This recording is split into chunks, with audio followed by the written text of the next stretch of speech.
तो good evening.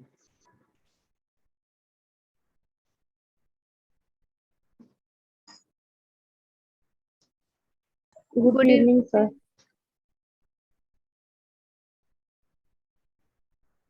जल्दी आ जाइए न्यूक्लियस वाले चैप्टर पे। Good evening sir. Very good evening बेटा।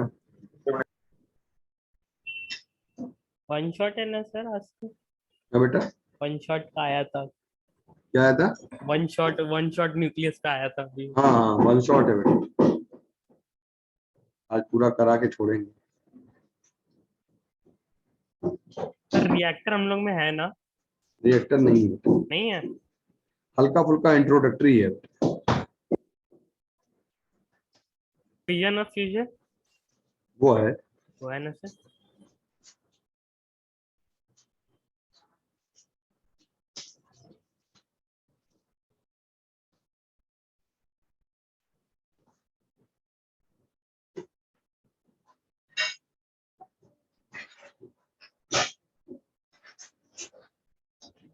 बेटा हम लोगों ने कल जो पढ़ा था उसको एक बार रिकैप कर लेते हैं, फिर आगे बढ़ते हैं फटाफट,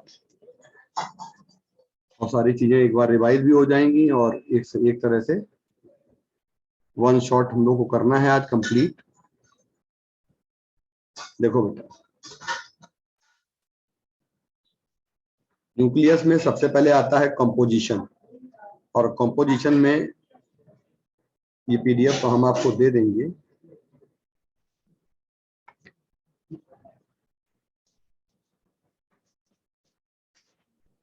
ये ब्लैक वाली बेटा आ रही, ब्लैक वाली?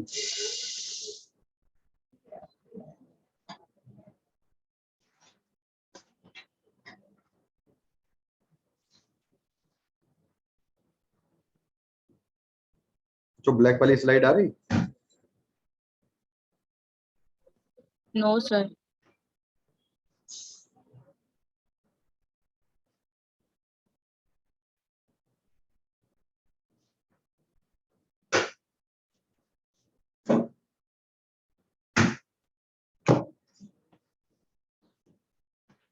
कोई चीज टेक्निकल प्रॉब्लम हो जाती है।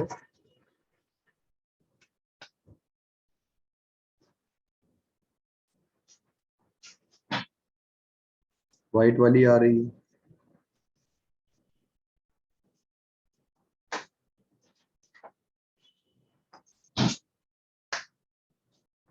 ब्लैक वाली आ रही है बच्चों?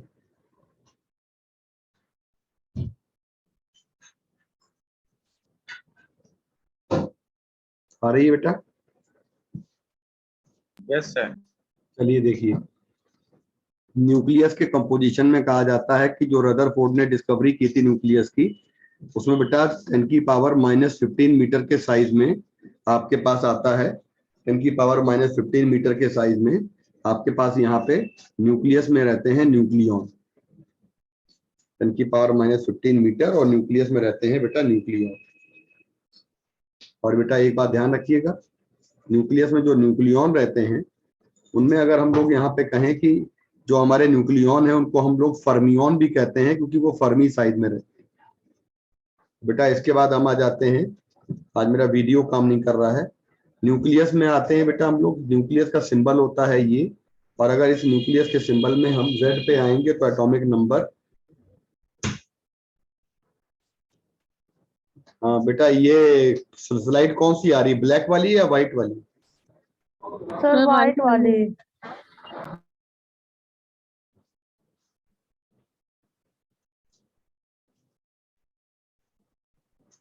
अब बताइए। हाँ सर। ठीक है, तो न्यूक्लियस में फर्मी साइज रहेगा, और फर्मी साइज में हमारे पास जितने भी पार्टिकल्स होते हैं वो सारे हमारे होते हैं फर्मियन। और फर्मियन को अगर हम लोग निकालेंगे बेटा, तो एक बात तो अच्छे से समझ लीजिएगा यहाँ पे। हाँ बेटा, आप Z हमारा न्यूक्लियस का सिंबल होता है। Z होते हैं नंबर ऑफ प्रोटॉन, यानी नंबर एटॉमिक नंबर। A होता है मास नंबर। A बराबर n+p रहता है बेटा। नंबर ऑफ न्यूट्रॉन होते हैं A-Z। बेटा हम अगर किसी भी न्यूक्लियस में कैलकुलेट करें तो number of neutron, number of proton आराम से निकाल सकते हैं। बेटा एक काम और कर लेते हैं हम लोग कि मान लीजिए हमारा कार्बन न्यूक्लियस है, तो कार्बन न्यूक्लियस में और ऑक्सीजन न्यूक्लियस में number of proton, number of neutron find किए जा सकते हैं। एक अगर हम बेटा बात करेंगे यहाँ पे कि मेथड ऑफ फाइंडिंग स्टेबिलिटी, तो स्टेबिलिटी निकालने के लिए हमारे पास मेथड होता है N/P रेशियो मेथड। किसी के लिए N/P अगर 1 होगा तो वो हमारा न्यूक्लियस स्टेबल होगा, किसी के लिए 1.5 होगा तो स्टेबल होगा, 1.5 से ग्रेटर होगा तो अनस्टेबल होगा। तो ये हमारा कोई बहुत परफेक्ट मेथड नहीं है, क्योंकि इसमें तो 1 आ रहा है, इसमें 1.33 आ रहा है, इसमें आपका नंबर ऑफ न्यूट्रॉन और प्रोटॉन का रेशियो आ रहा है, इसमें कितना आ रहा है बेटा आपका 1 आ रहा है, और इसमें बेटा आपका आ रहा है 1, लेकिन इसमें फिर गड़बड़ हो रहा है, राइट। जब इसमें फिर गड़बड़ हो जाएगा तो हम लोग क्या करेंगे बेटा कि देखते हैं कि ये तो लेड तक हमारा 1.5 आता है, और लेड तक अगर 1.5 आता है तो यहां तक तो स्टेबिलिटी हम पहचान लेते हैं, और यूरेनियम का 1.5 से ज्यादा आता है तो ये अनस्टेबल हो जाता है। तो रीजन क्या है हमारी स्टेबिलिटी और अनस्टेबिलिटी में, कि हमारे पास N/P रेशियो अगर हमारा 1 होता है तो स्टेबल, 1 से ज्यादा होता है तो 1.5 में हमें पता है स्टेबल, लेकिन अगर हम बात करेंगे 1.5 से ज्यादा तो अनस्टेबल हो जाएगा। बच्चों एक बात तो अच्छे से याद रखिएगा कि अगर हम किसी भी न्यूक्लियस के लिए N/P रेशियो निकालेंगे तो ये बहुत प्रॉम्प्ट मेथड नहीं है। स्टेबिलिटी के पीछे रीजन जाना गया तो N/P रेशियो के रीजन से हमने यहाँ देखा कि हमारे न्यूक्लियस के अंदर न्यूक्लियॉन को बांधने वाला जो हमारा पार्टिकल है उसको कहते हैं बेटा हम लोग फोर्स है, उसको कहते हैं न्यूक्लियर फोर्स। और न्यूक्लियस की स्टेबिलिटी का मेन रीजन न्यूक्लियर फोर्स होता है, और न्यूक्लियर फोर्स को हम लोग एक्सचेंज फोर्स के नाम से भी जानते हैं। इसका एक दूसरा नाम होता है बेटा एक्सचेंज फोर्स। और याद रखिएगा न्यूक्लियर फोर्स जो होता है इसको युकावा ने एक्सप्लेन किया था by the method of pi meson exchange. बेटा जब न्यूक्लियर फोर्स की प्रॉपर्टी देखेंगे तो it is short range, it is charge independent, it is strongest force, it is charge independent, it is distance independent.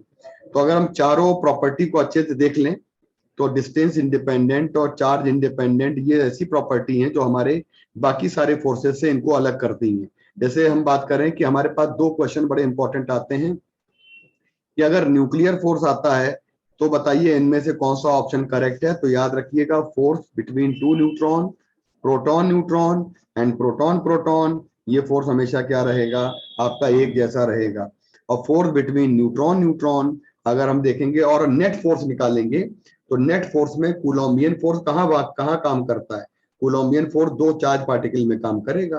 तो जब 2 charge particle में काम करेगा तो हम लोग कहते हैं कि प्रोटॉन प्रोटॉन का कूलोम्बियन फोर्स लगने की वजह से, रिपल्शन लगने की वजह से न्यूक्लियस अट्रैक्शन कुछ कम हो गया। और न्यूक्लियस अट्रैक्शन जब कुछ कम हो जाएगा तो ये वाला ऑप्शन आपका आ जाएगा। और न्यूलाइट के पेपर में जरूर इनमें से कोई ना कोई ऑप्शन अभी मिला होगा या आगे मिलेगा।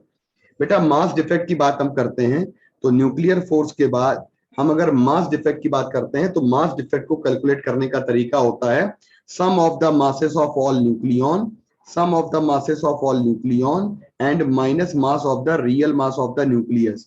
मान लीजिए कि हमारे पास ZX से न्यूक्लियस है बेटा, और ZX से न्यूक्लियस में Z नंबर ऑफ प्रोटॉन है, A minus Z number of neutron है, मास ऑफ 1 प्रोटॉन MP है, मास ऑफ 1 न्यूट्रॉन Mn है, रियल मास ऑफ न्यूक्लियॉन हमारा क्या है बेटा न्यूक्लियस का Mn ले लिया,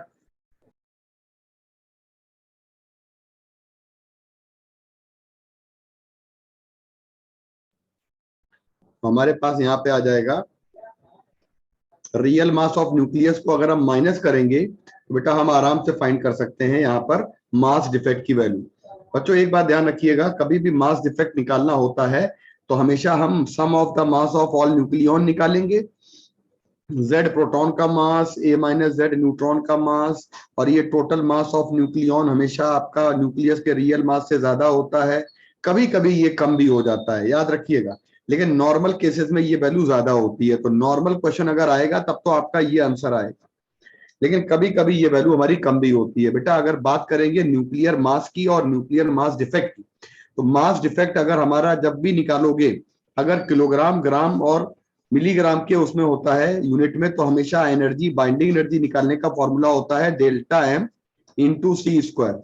और हम लोग बात करेंगे अगर डेल्टा M इंटू सी स्क्वायर, और अगर हम मास डिफेक्ट की बात करेंगे हमारा AMU में दिया जाता है, तो एएमयू में अगर दिया जाता है तो उसको 931.5 का मल्टीप्लाई करें तो 931.5 का मल्टीप्लाई करने का मतलब हो गया कि मिलियन इलेक्ट्रॉन वोल्ट में डायरेक्ट हमने बदल दिया। ठीक है बच्चों, हम लोग बात करते हैं एएमयू में। अगर मास डिफेक्ट 1 एएमयू होता है तो 1 एएमयू में हमारे पास जो बेटा यहाँ पे एनर्जी रिलीज होती है वो होती है 931.5। बेटा अगले बारे पॉइंट पे बात करते हैं। मान लीजिएगा 1 एएमयू को हम मास इनटू एनर्जी में कन्वर्ट करें by the help of Einstein mass energy conversion, तो हमारे पास 931.5 वैल्यू आती है।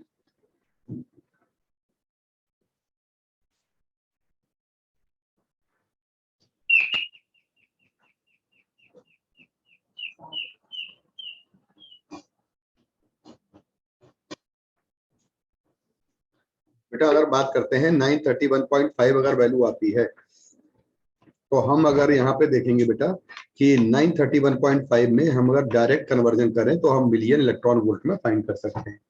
अगर हम कैलकुलेट करें बाइंडिंग एनर्जी 1 मिलीग्राम से कितनी कन्वर्ट हो रही है तो इसी तरह से 1 एएमयू से निकाला तो 1 मिलीग्राम को किलोग्राम में बदल के निकाल दो, और 1 मिलीग्राम को किलोग्राम में बदल के निकाल दोगे तो हमारे पास 9 यहां से मिलेगा और 10 की पावर 10 मिलेगा। जूल को अगर किसी दूसरी यूनिट में बदलना पड़े तो मान लीजिए इलेक्ट्रॉन वोल्ट में बदलना पड़े तो 1 इलेक्ट्रॉन वोल्ट में हमारे पास होते हैं 1.6 10 की पावर -19 जूल होता है।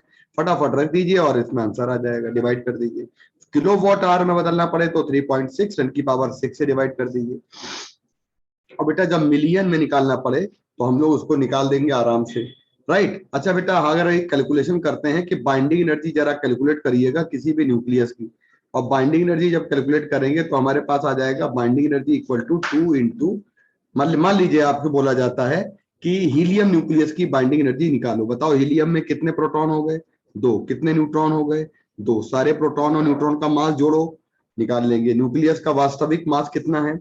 ये तो 3 बातें आपको क्वेश्चन में दी जाएंगी, एक मास ऑफ प्रोटॉन और दूसरा बेटा मास ऑफ न्यूट्रॉन, तीसरा आपका रियल मास ऑफ न्यूक्लियस। और फटाफट रखें तो डेल्टा एम मास डिफेक्ट की वैल्यू आ जाएगी हमारे पास, ये आ जाएगी 2 प्रोटॉन का मास और 2 न्यूट्रॉन का मास जोड़कर मास ऑफ न्यूक्लियस से माइनस करा दीजिए तो अप्रोक्स हमारा मास डिफेक्ट की वैल्यू ये आ रही है।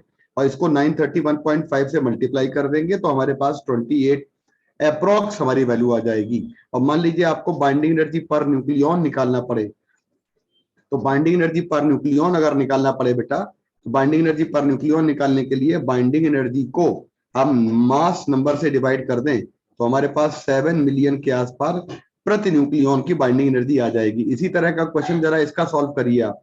जब इसका सॉल्व करेंगे तो हमारे पास अप्रोक्स इसकी वैल्यू कितनी आ जाएगी?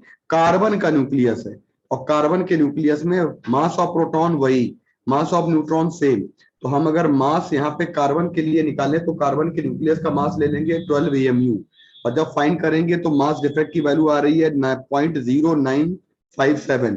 और बाइंडिंग एनर्जी जब फाइंड करेंगे तो हम उसको डायरेक्ट जो है बाइंडिंग एनर्जी कैसे निकालेंगे? मास डिफेक्ट को कैसे निकालेंगे? मास डिफेक्ट को, राइट, मास डिफेक्ट को मल्टीप्लाई कर देंगे 931.5 से और हमारे पास 89 पॉइंट आ जाएगा। और बाइंडिंग एनर्जी पर न्यूक्लियॉन अगर निकालेंगे तो 89.15 को हम लोग अगर 12 से डिवाइड कर देंगे तो अप्रोक्स हमारे पास आ जाएगी वैल्यू, ठीक। अच्छा बेटा इसी तरह से ऑक्सीजन न्यूक्लियस का निकालेंगे तो ऑक्सीजन न्यूक्लियस में हमारे पास डेल्टा एम आ जाएगा 8 mass of proton 8 into mass of 1 neutron, और यहाँ पे हम लोग मल्टीप्लाई कर देंगे मास ऑफ न्यूक्लियस का। तो मास ऑफ न्यूक्लियस का कितना आ जाएगा? तो 8 इंटू हमारे पास 1.00728 आ जाएगा और प्लस बेटा 8 हो जाएगा 1.00867 आ जाएगा। और बेटा क्या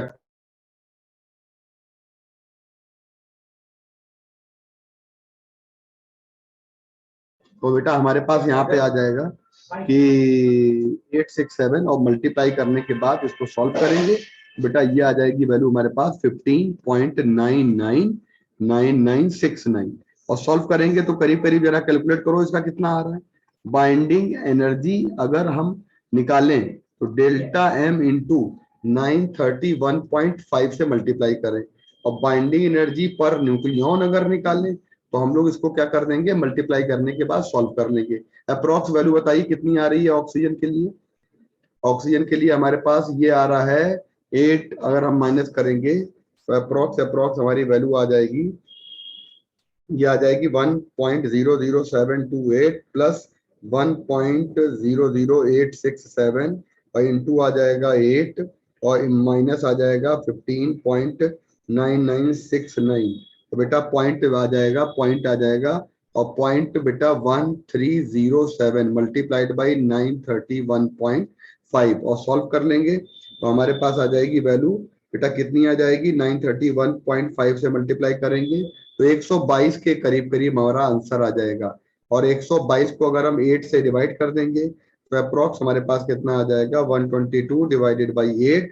तो बेटा हमारे पास कितनी आ रही है, 8 क्यों 16 से करेंगे तो 16 से डिवाइड करेंगे तो कितना आ जाएगा हमारा मास बाइंडिंग एनर्जी पर न्यूक्लियन, तो 122 डिवाइडेड बाई 16 तो अप्रोक्स हमारे पास वैल्यू आ रही है 7.6 मिलियन के आसपास। तो ऐसे क्वेश्चन करने का मतलब हो गया कि हम अपने सारे के सारे अप्रोक्स बात करें तो हम बाइंडिंग एनर्जी पर न्यूक्लियन हम बहुत सारे न्यूक्लियस की निकाल सकते हैं। तो देखो बेटा सम न्यूक्लियाई और कुछ न्यूक्लियाई की बाइंडिंग एनर्जी पर न्यूक्लियन हम लोगों ने फाइंड किया है। तो बाइंडिंग एनर्जी पर न्यूक्लियन कुछ का हमने फाइंड किया है। तो हमारे पास मान लीजिए 1H2 का निकाला ड्यूटेरियम का, वो आ गया 1.01 के आसपास मान लीजिए इतना आ गया, मिलियन इलेक्ट्रॉन वोल्ट में आ गया।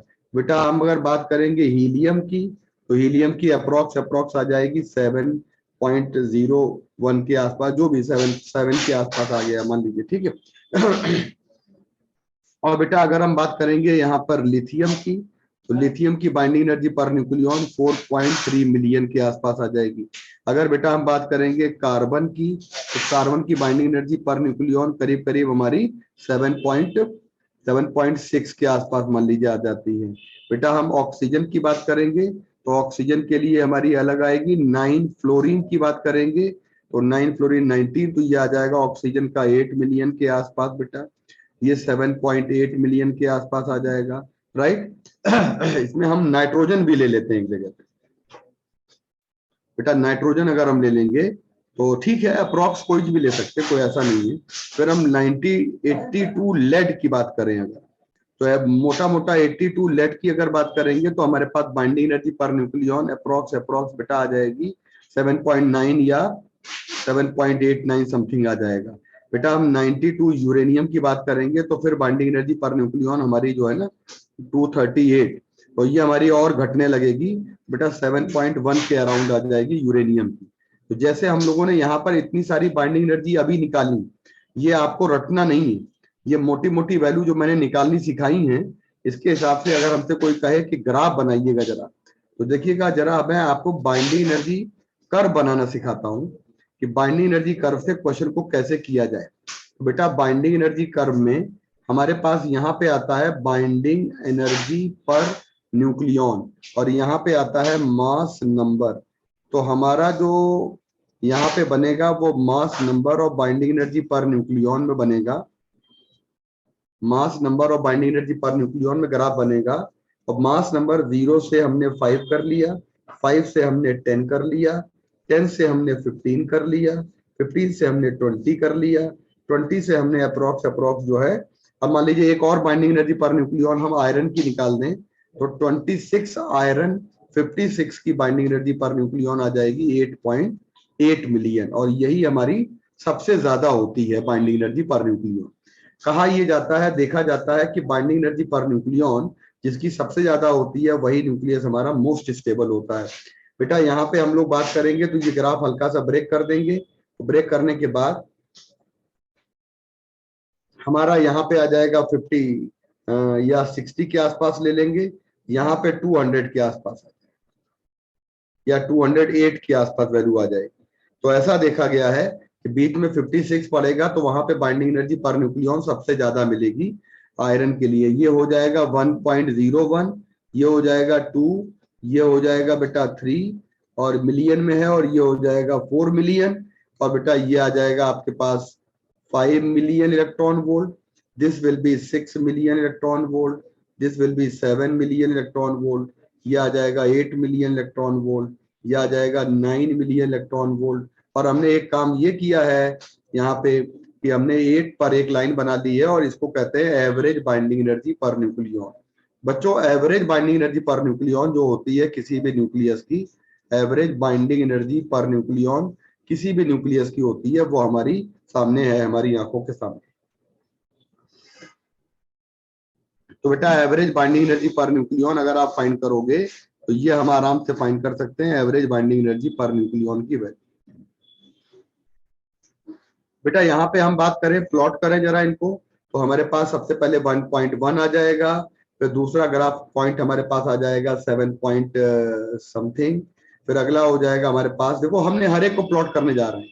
जैसे मास नंबर ये है, मास नंबर को प्लॉट करने जा रहे हैं, किसके साथ प्लॉट करने जा रहे हैं, बाइंडिंग एनर्जी पर न्यूक्लियॉन के साथ प्लॉट करने जा रहे हैं। तो हमारे पास कितनी वैल्यू हो जाएगी, जल्दी से देखिए, फटाफट देखिए, जस्ट एक मिनट, 1 मिनट रुकिएगा।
बेटा यहाँ पे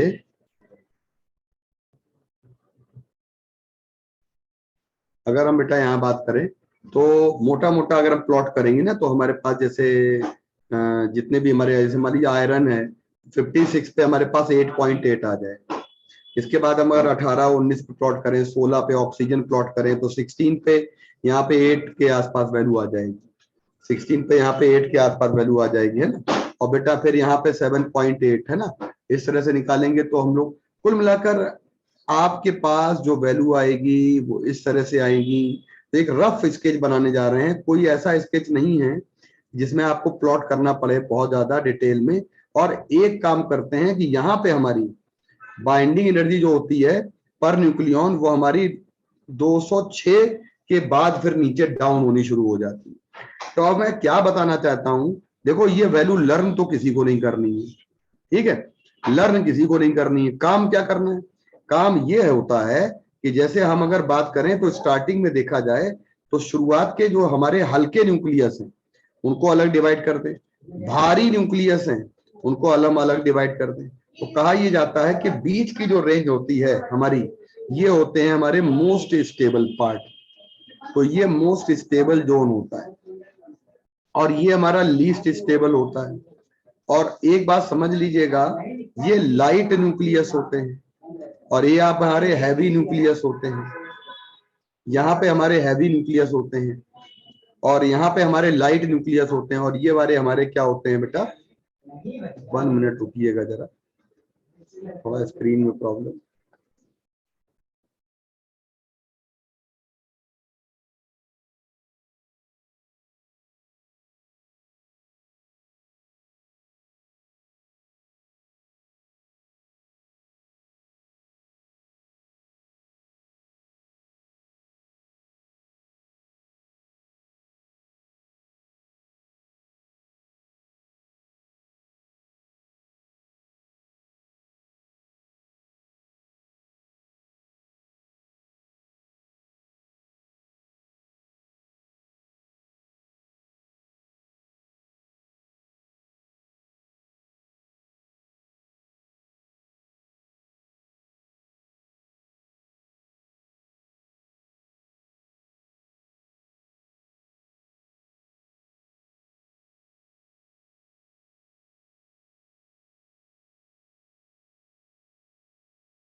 मेरी आवाज आ रही है बच्चों? Yes sir. रुकिएगा जरा, थोड़ा सा फंस रहा है ये। ठीक है, ब्लैक स्क्रीन आ रही कि व्हाइट वाली आ रही? बेटा ब्लैक है? आ रही है, ठीक है, आ रही है सर, क्लियर। ठीक है। अच्छा देखिए बेटा ध्यान से, और यहाँ पे हम अगर बात करेंगे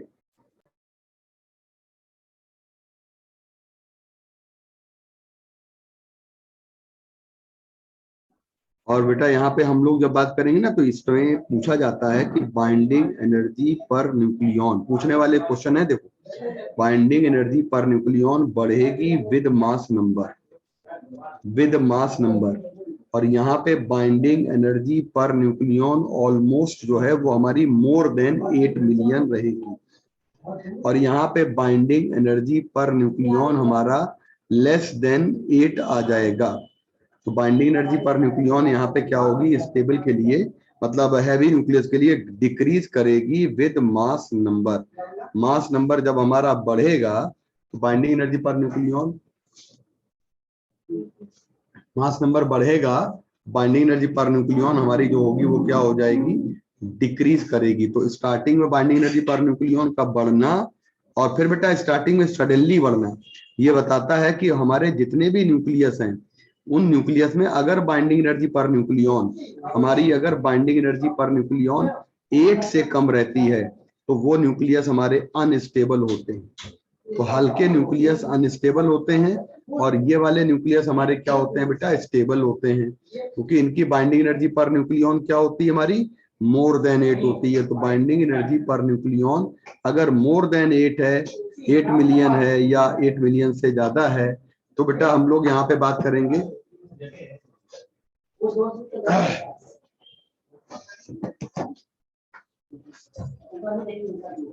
बाइंडिंग एनर्जी पर न्यूक्लियॉन अगर हमारी 8 या 8 से ज्यादा हो जाती है तो हम लोग इस कंडीशन में कहते हैं कि बाइंडिंग एनर्जी हमारी जो होती है वो हमारी स्टेबिलिटी की तरफ ले जाती है न्यूक्लियस को, और इसकी बाइंडिंग एनर्जी पर न्यूक्लियॉन लेस देन 8 होती है। याद रखिएगा, अगर बाइंडिंग एनर्जी पर न्यूक्लियॉन लेस देन 8 है वो हमारे न्यूक्लियस क्या होंगे, अनस्टेबल होंगे। तो अनस्टेबल न्यूक्लियस जो होंगे ये क्या करेंगे आपके, हमेशा याद रखिएगा अनस्टेबल न्यूक्लियस जो होंगे ये हमेशा आपके फिजन करेंगे, है ना, या फ्यूजन करेंगे। तो ये न्यूक्लियस क्या करेंगे, फ्यूजन, और बेटा ये वाले न्यूक्लियस क्या करेंगे आपके, फिजन। तो याद रखिएगा ये वाले न्यूक्लियस फिजन और ये वाले न्यूक्लियस फ्यूजन। तो ऐसी कंडीशन पे जब हम बात करेंगे तो यहाँ पे हमारे पास आ जाएगा ये फ्यूजन का पार्ट है और ये बेटा फिजन वाले न्यूक्लियस है। तो फ्यूजन में और फिजन में प्रोडक्ट जो होता है वो दोनों का सेम बनता है, मतलब हमें मोस्ट स्टेबल न्यूक्लियस ही मिलते हैं।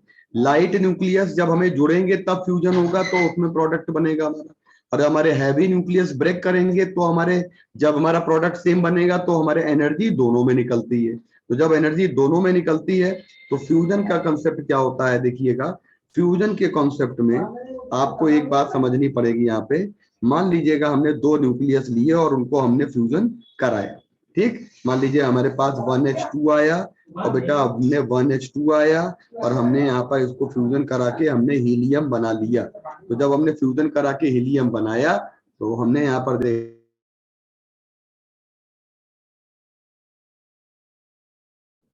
तो हमारे पास यहाँ पे एक सवाल बनता है जिसमें क्वेश्चन में दिया जाता है कि बाइंडिंग एनर्जी पर न्यूक्लियॉन, मान लो इसकी ए है, मान लो इसकी बी है ना, क्योंकि वैसे तो इसकी भी ए होगी, इसकी भी ए होगी और इसकी बाइंडिंग एनर्जी पर न्यूक्लियॉन आपकी बी आ जाएगी। तो बाइंडिंग एनर्जी पर न्यूक्लियॉन की वैल्यू हमारी अगर आ रही है दोनों में, अगर ए बी पता है हमको तो बाइंडिंग एनर्जी हम निकाल सकते हैं कैसे, पर न्यूक्लियॉन में इसका मल्टीप्लाई करें तो 2a आ जाएगा, हम इसका मल्टीप्लाई करें तो 2a आ जाएगा, इसका मल्टीप्लाई करें तो हम 4a ले आएंगे, इस 4b ले आएंगे, तो हमारे पास आ जाएगा बाइंडिंग एनर्जी रिलीज।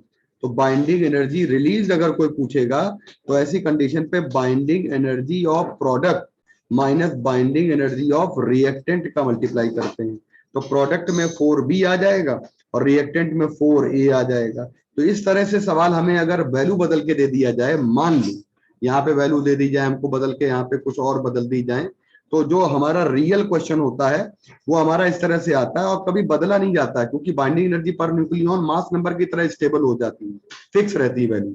मान लीजिए इसकी 1.1 है बाइंडिंग एनर्जी पर न्यूक्लियन, इसकी 1.1 है, इसकी 7.7 है मान लो, और इसको हम देखेंगे तो 2 इंटू 1.1 करेंगे और 2 इंटू 1.1 करेंगे और 7 इंटू 4 करेंगे, तो हमारे पास आ जाएगी बाइंडिंग एनर्जी। तो बेटा अल्टीमेटली हम अगर बात करेंगे तो हमारे पास यहाँ पे एनर्जी रिलीज की बात करेंगे तो प्रोडक्ट की बाइंडिंग एनर्जी कितनी हो जाएगी, binding energy of product minus binding energy of reactant.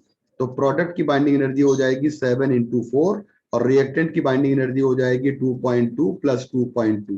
तो बेटा सारी बातें समझ लीजिएगा, 23 पॉइंट समथिंग हमारा आंसर आ जाएगा और ये हमारी बाइंडिंग एनर्जी आ रही है रिलीज्ड वाली। तो ऑलवेज रिमेंबर प्रोडक्ट की बाइंडिंग एनर्जी ज्यादा और रिएक्टेंट की बाइंडिंग एनर्जी जो होती है वो कम होती है।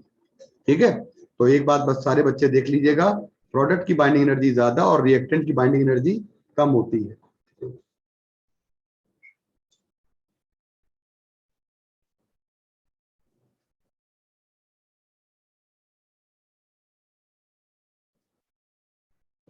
ये कह रहे हैं यहाँ पे कि बेटा एक बात ध्यान रखिएगा, अगर कोई क्वेश्चन हमारा इस तरह से आ जाता है 1H2 और प्लस आ जाता है 1H3 और ये देता है 2He4 और ये देता है कितना 0 and 1, तो अल्टीमेटली हमारे पास अगर कोई कहे कि बाइंडिंग एनर्जी मान लो इसकी ए है, इसकी बी है, इसकी सी है, बताइए बाइंडिंग एनर्जी रिलीज क्या की वैल्यू कितनी हो जाएगी, बाइंडिंग एनर्जी रिलीज की वैल्यू कितनी हो जाएगी?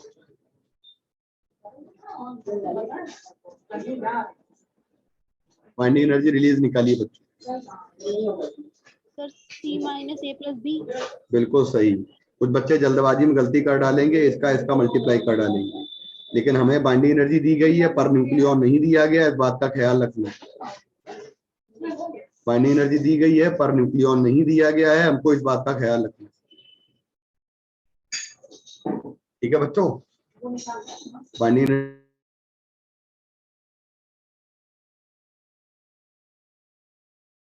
पे हम जब बात करें तो बाइंडिंग एनर्जी पर न्यूक्लियॉन बाइंडिंग एनर्जी दिया जाए तो ऐसे कभी कोई क्वेश्चन दिया जाता है तो इस क्वेश्चन में हम लोग जब भी कोई क्वेश्चन सॉल्व करेंगे तो हमें लगता है कि हम लोग आराम से कर लेंगे। मान लीजिए फ्यूजन की बात करते हैं, फिजन की तो यूरेनियम 236 और यूरेनियम 236 हमारा मान लीजिए X में कन्वर्ट होता है और ये हमारा Y में कन्वर्ट होता है और ये मान लीजिए 117 है, ये 117 है और हमारे पास आ जाता है यहाँ पे कितना, और हमारे पास ये आ जाता है 2 0 and 1। चेक करो सब हमारा हो गया, बैलेंसिंग हो गई।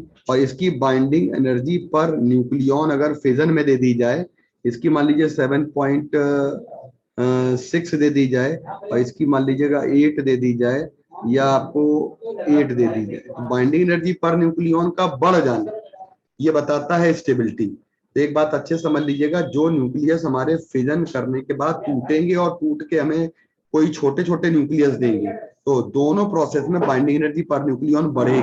सारे बच्चे याद कर लीजिएगा, अनस्टेबल न्यूक्लियस जब हमारा फ्यूजन करके प्रोडक्ट बनाएगा और अनस्टेबल न्यूक्लियस जब फिजन करके प्रोडक्ट बनाएगा तो दोनों में बाइंडिंग एनर्जी पर न्यूक्लियॉन बढ़ने का संकेत है कि हमारा बेटा स्टेबिलिटी की ओर जा रहे हैं न्यूक्लियस। तो हमारे किसी भी न्यूक्लियस के क्वेश्चन में अगर कोई सवाल आ जाता है फिजन फ्यूजन में तो हम इस तरह से क्वेश्चन में आराम से निकालेंगे। बाइंडिंग एनर्जी जरा इसकी निकालिए तो 7 पॉइंट आ जाएगा हमारे पास, मान लीजिएगा आ जाएगा 6 इंटू 236 आ जाएगा और 8 इंटू आ जाएगा 117 और 8 इंटू आ जाएगा 117 और इनको हम ऐड कर दें तो हमारे पास अगला आ जाएगा बाइंडिंग एनर्जी रिलीज। और बाइंडिंग एनर्जी रिलीज अगर आ जाता है बेटा तो ऐसे क्वेश्चन में हम निकालेंगे binding energy of product minus binding energy of reactant. तो प्रोडक्ट माइनस रिएक्टेंट जब करेंगे तो हमारे पास इसकी वैल्यू माइनस करोगे तो अप्रोक्स हमारी वैल्यू निकल आएंगी। तो जरा सारे बच्चे बाय बाय टाइप कर दीजिए, यहां तक सारी बातें क्लियर हैं तो हम आगे बढ़ते हैं।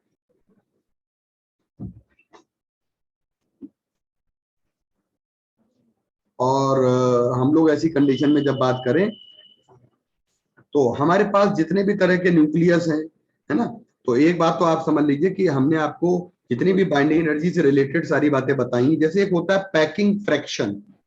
अब पैकिंग फ्रैक्शन जो होता है वो मास डिफेक्ट पर mass defect divided by mass number. बढ़िया डालना, नहीं दूसरी जगह चला जाएगा। म्यूट करो बेटा। तो mass defect divided by mass number. और पैकिंग फ्रैक्शन कभी नेगेटिव होता है तो वो न्यूक्लियस स्टेबल होता है, और पैकिंग फ्रैक्शन हमारा कभी भी अगर पॉजिटिव होता है तो वो न्यूक्लियस हमारा अनस्टेबल होता है। राइट। तो हम लोग अगर बात करें तो हमारे पास यहाँ पे आ जाएगा पैकिंग फ्रैक्शन में ये ग्राफ आ जाएगा ऐसे। तो यहाँ पे पैकिंग फ्रैक्शन हमारा जो है वो पॉजिटिव है, यहाँ पर पैकिंग फ्रैक्शन हमारा जो है वो नेगेटिव है। तो पैकिंग फ्रैक्शन यहाँ पे माइनस है, यहाँ पे ये मास नंबर आ गया, ये प्लस आ गया, ये प्लस आ गया, ये माइनस आ गया। साइज के हिसाब से हल्के न्यूक्लियस जो होते हैं ये वाले वो हमारे अनस्टेबल होते हैं, और भारी न्यूक्लियस जो होते हैं वो हमारे अनस्टेबल होते हैं क्योंकि पैकिंग फ्रैक्शन पॉजिटिव होता है। माइनस वाले जो होते हैं वो हमारे क्या होते हैं, पैकिंग फ्रैक्शन नेगेटिव होता है। कुल मिला के हम बात करेंगे बीच के साइज के न्यूक्लियस जो होते हैं, मीडियम साइज के न्यूक्लियस, ये हमारे अनस्टेबल हो जाते हैं। तो बच्चों हम लोग अगर अपने देखो व्हाइट वाला आ रहा है कि ब्लैक वाला,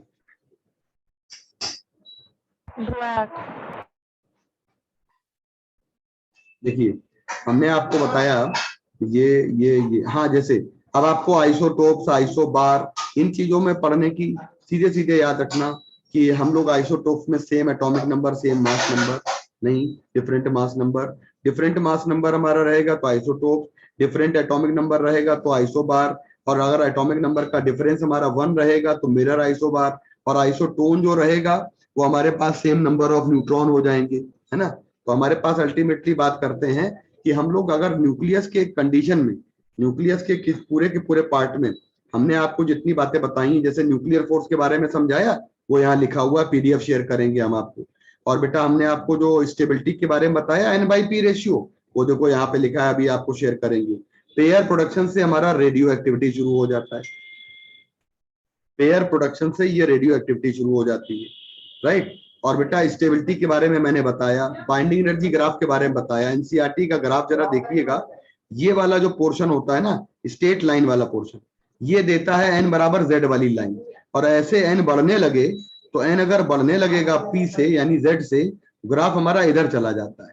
तो ये हमारा जो है ना, ये हायर यानी 1.5 वाली लाइन हो जाती है, तो स्टेबिलिटी इधर ज्यादा होती जाती है बेटा। तो जब इधर स्टेबिलिटी ज्यादा होती जाती है तो हम लोग ग्राफ को इधर डेविएट करते हुए बना लेते हैं। तो एक तो N/P रेशियो का ग्राफ याद आ जाएगा, आपको याद रहेगा, ठीक। और बेटा एक बात याद रखिएगा, आगे मास डिफेक्ट मैंने आपको देखो बता दिया, ये सारी बातें कंप्लीट करा दी। पैकिंग फ्रैक्शन बता दिया, पैकिंग फ्रैक्शन का ग्राफ मैंने बता दिया। बेटा बाइंडिंग एनर्जी कैलकुलेट करना मास डिफेक्ट से सिखा दिया। बाइंडिंग एनर्जी पर न्यूक्लियन में फॉर्मूला हमने आपको बता दिया। बेटा बाइंडिंग एनर्जी कर्व में हमने आपको बहुत सारी बातें बताई हैं, हमने ये फिजन फ्यूजन अपने हिसाब से समझाया है। ये हमारी जितनी भी चीजें हैं बाइंडिंग एनर्जी कर्व की। और देखो बेटा यहां पर एक बात और ध्यान रखेंगे हम लोग,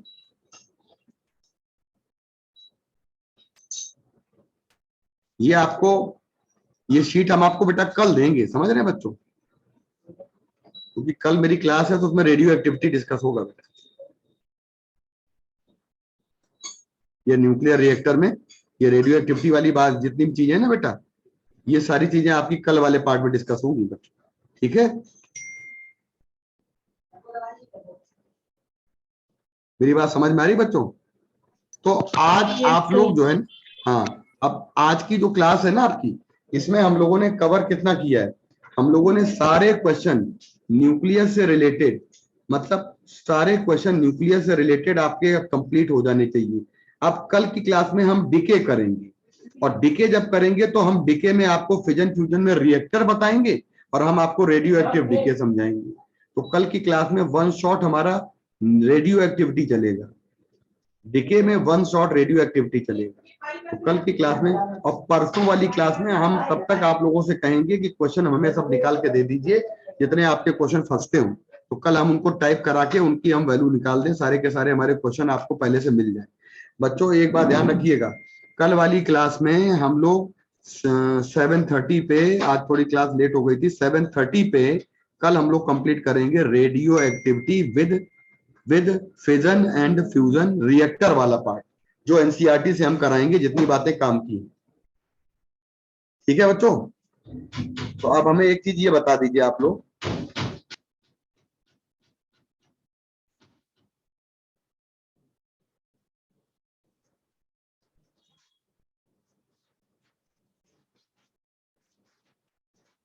आवाज आ रही है बेटा?